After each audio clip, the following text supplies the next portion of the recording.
Samantha clutched her worn-out purse tightly, her fingers trembling as she stepped onto the plane, the scent of leather seats and the quiet hum of passengers settling and filled the air. She had barely managed to afford this flight, a one-way ticket to New York, where a job interview promised the faintest glimmer of hope with her 5-year-old son, Noah, waiting for her back home in Texas. This opportunity was her last chance to provide him with a better life. She exhaled shyly as she reached her seat, middle row economy class, squeezed between strangers. The exhaustion from working double shifts at the diner weighed heavily on her.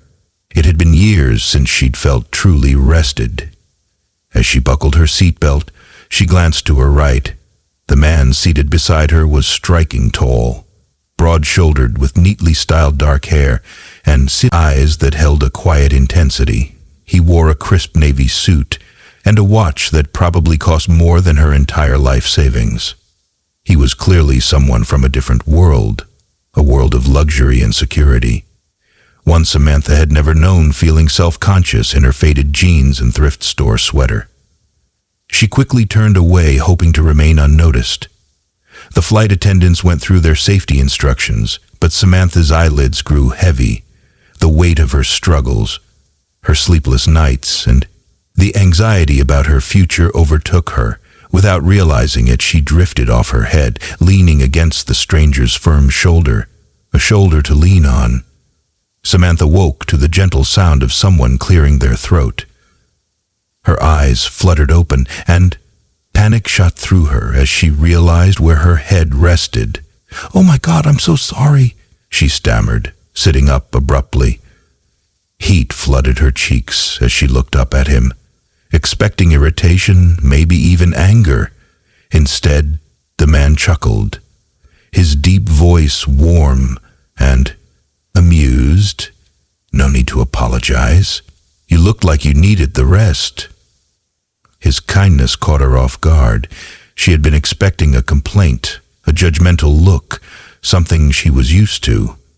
Instead, he offered her a reassuring smile, the kind that made her feel, for the first time in a long time, like she wasn't alone. I've just been really tired," she admitted hesitantly, unsure why she was opening up to a stranger. He nodded, as if he understood. "It's okay. Flights can be exhausting." Samantha hesitated before whispering, "Not just flights. Life." The man's expression shifted, his eyes softened. No longer just polite, but genuinely curious.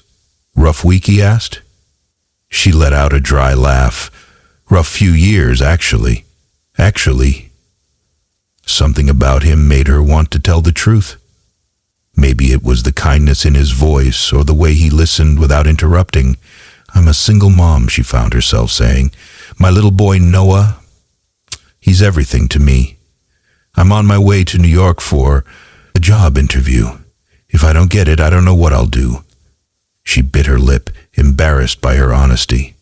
Why was she spilling her struggles to a stranger who probably had no idea what it was like to scrape by? The man was silent for a moment, then asked, "What job is it?" She blinked, surprised. "A receptionist position?" "At a marketing firm." He nodded thoughtfully. "Sounds like a good opportunity." "I hope so," she whispered. "I can't fail." He studied her for a moment, then said something unexpected. "You won't." The certainty in his voice made her throat tighten. No one had ever said those words to her with such conviction before, a life-changing awakening.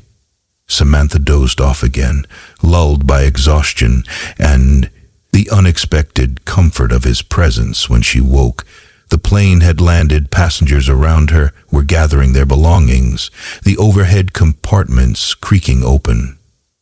She turned to thank the stranger for his kindness, but he was gone. A strange pang of disappointment settled in her chest.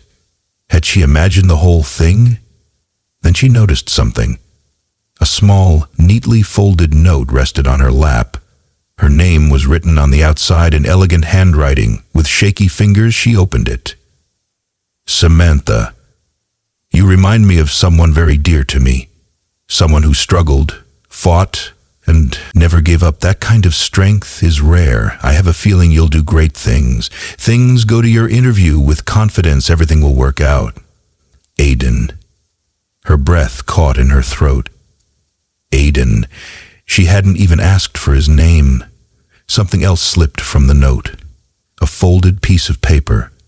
When she opened it, her heart nearly stopped. A check, $450,000. Tears welled in her eyes. This had to be a mistake. No stranger would just give her this kind of money. Her hands trembled as she turned the check over beneath the signature. A small note was scrawled, "For Noah's future, because every child deserves a chance." Samantha clutched the paper to her chest, sobbed, shaking her body. She had spent years struggling, believing she was alone in this fight. And now, out of nowhere, a stranger, a man she had barely spoken to, had changed everything. The power of a single act of kindness. With tears still glistening in her eyes, Samantha stepped off the plane feeling lighter than she had in years. She didn't know why Aiden had helped her. She didn't know if she would ever see him again, but she knew one thing. One act of kindness could change a life. And one day when she had the chance, she would do the same for someone else. Because sometimes miracles happened in the most unexpected ways.